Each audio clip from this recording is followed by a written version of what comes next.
Now it's around 8:30 in the morning and I'm in Frederiksberg Centre, and today is the first day that shopping centres are opening up after the lockdown in Denmark. Now, as you can see from above, I thought I'd come up here and do it. They've put signage on the floor, so there's basically a one-way system around the shopping centre. So you stick as that person is, you walk that way round and you walk the other way round. Now they've done the same up here on the upper floor, and outside each shop they have a sign that says stop if you have symptoms of sickness, please don't go in the shop. And it's the same rules that they've been giving all along, with if you have a dry cough, a fever, pain in your chest, they're the symptoms. And on each store they've got please make sure that you have social distancing from people, like afstand, and look after ourselves and stay safe together. And each shop is going to put how many people is the maximum that could be in the shop. Now I read this morning on the Air News that they're going to be keeping an eye on how many people are in the shopping centres, and if they get too busy, then the security guard, which you can see the security guard down there maybe, they are going to shut the doors to the whole of the shopping centre if it gets too busy and people can't get in. Now I thought I'd show this morning before the shopping centre opens. I think depending on how things go later on today, I'll probably come back and show you exactly what it looks like later on. I'm going to go and grab somewhere to sit down and get my phone out and just basically run through what the new rules and regulations are. We're now going into phase 2 of the lockdown, or sort of the roadmap as Boris Johnson's calling it over in the UK, of coming out of the full lockdown in Denmark. So I'm going to finish this little bit here and find somewhere and talk you through what this actually means. So welcome back to my channel. My name's Melanie and I make videos about living in Copenhagen, and this is probably going to be the last one I'm going to make about the coronavirus situation here. Now please do excuse my hair, it is being sorted out tomorrow. I finally got my appointment coming through. Now I've just shown you what the shopping centre looks like, and I've got my phone propped up here so I can give you a quick overview of what the timetable for the second phase of Denmark reopening is. Now from May the 7th, which was the end of last week, professional sports could resume. I'm going to keep looking down because I've got it down here. Professional sports could resume but without spectators. Amateur sports and other collective activities which take place outside, as long as there are no more than 10 people, could resume. And critical public institutions such as Defence Forces, police and social services could resume normal operations. Now that happened at the end of last week when the Prime Minister made her announcements. Now from today, which is May the 11th, shops that have been closed during the lockdown are now able to reopen, as can shopping centres, which is what I've shown you here.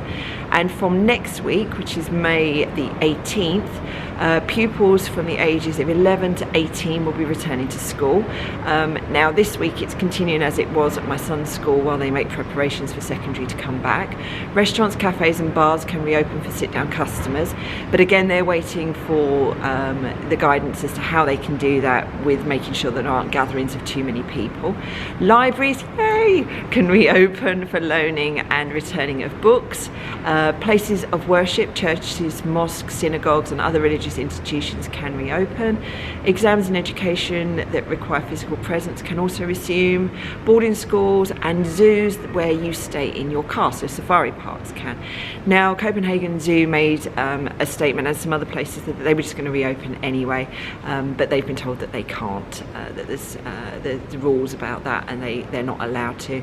And then from the 1st of June there will be more things will be announced, possibly extension or removal of temporary border controls and entry bans. But all of this is based on how things go. The Prime Minister here has acknowledged that this is going to, all these stages, these phases are going to mean that there may be a spike in infections. However, in the entire time that this has been going on, just over 500 people have died of coronavirus in Denmark. Now that's over the entire time, which is less than one day in the UK and some other countries. So really I think that the early lockdown here seems to have been very, very positive and has done things to mean that we are able to start reopening.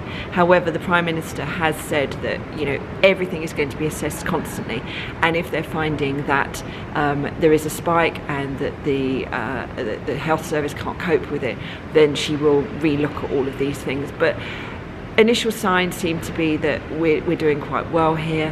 Hairdressers opened a few weeks ago and there hasn't been a significant spike. Now on a Monday there's always a news story that says there's been an increase of patients going into the hospitals and also deaths as well. But of course that's catching up over the weekend. So really, you know, just looking at the graph, and I will insert the graph here now.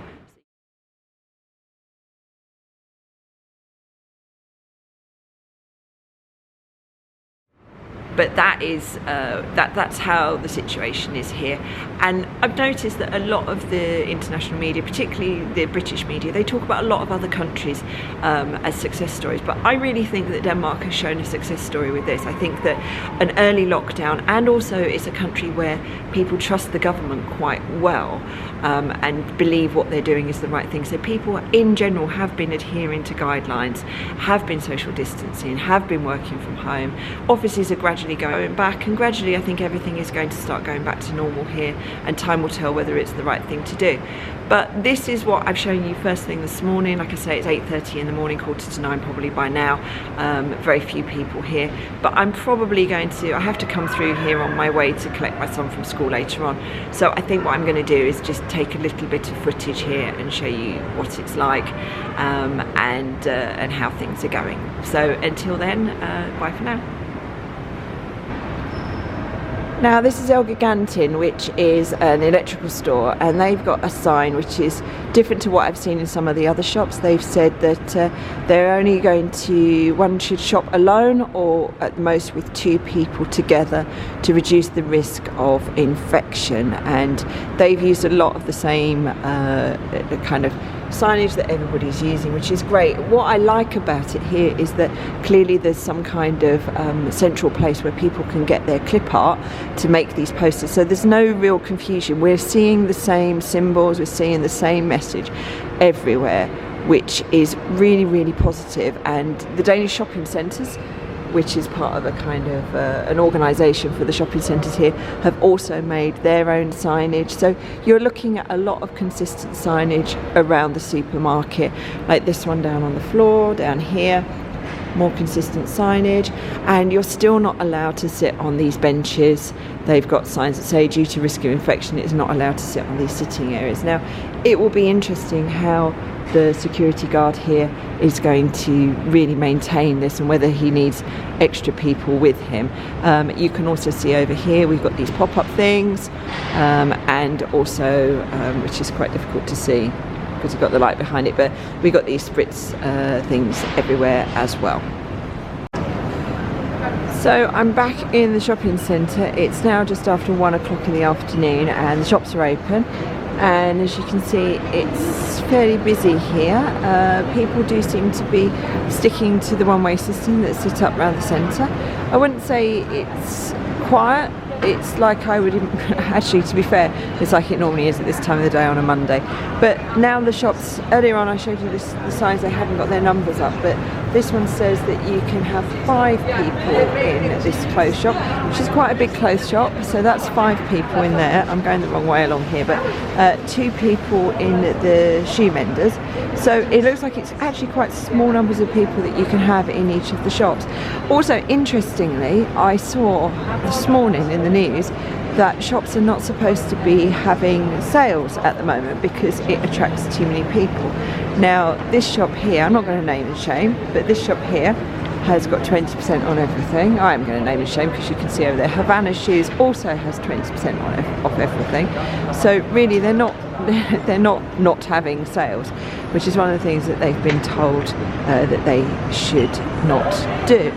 So I'm going to go up here, back to where we were first thing this morning actually, and give you a little bit of a kind of an aerial look over the shopping centre as well. I see the cleaning ladies down there cleaning, making sure everything is clean. They shut the toilets, I think it's for like 30 minutes at a time while they clean them. We've also got the spritzers at the front of the store. This bakery isn't open yet, so not everybody's choosing to open. Other interesting thing I read this morning was that if a business decides not to reopen, the government is still going to support them with paying their workers' wages up to 80% of their normal wages. So yeah, look, another 20% off here. I have to say, shame on you, bestseller, because these are bestseller shops that have got 20% off on them, and that's really not what they're meant to be doing. But yeah, give it time, I'm sure that will change. So if we walk along here, oh, and look, Message, I think, is another bestseller brand, 50% off. So let's go and have a look at the kind of the aerial view and see what it looks like down actually inside the centre. Let's take a look and see. Yeah, it's not too busy, but it is what I would imagine it would be at this time of the day and this time of the week. Well, I hope you found that video useful and interesting. Just a little update on what life's like here in Denmark at the moment. Going into phase 2, coming out of the lockdown. Remember, phase 1 was when the schools went back and hairdressers, etc. could go back. Now this phase is the shopping centres opening, and then next week libraries and restaurants, etc. opening where they can. Then the next phase, which is phase 3, will kick in on the 8th of June. I'm going to put a link down below which just outlines all the rest of the phases as they are at the moment, but of course this will all be informed as to how things go going forward with the infection rate in Denmark. But yeah, I hope you found this useful. I'm really hoping that soon I can come back to doing normal videos that aren't just about coronavirus and lockdown, etc. But hopefully that will come sometime soon. But if you found this video interesting and useful, please do subscribe, click the bell button and give me a thumbs up if you enjoyed it. But until next time, bye for now.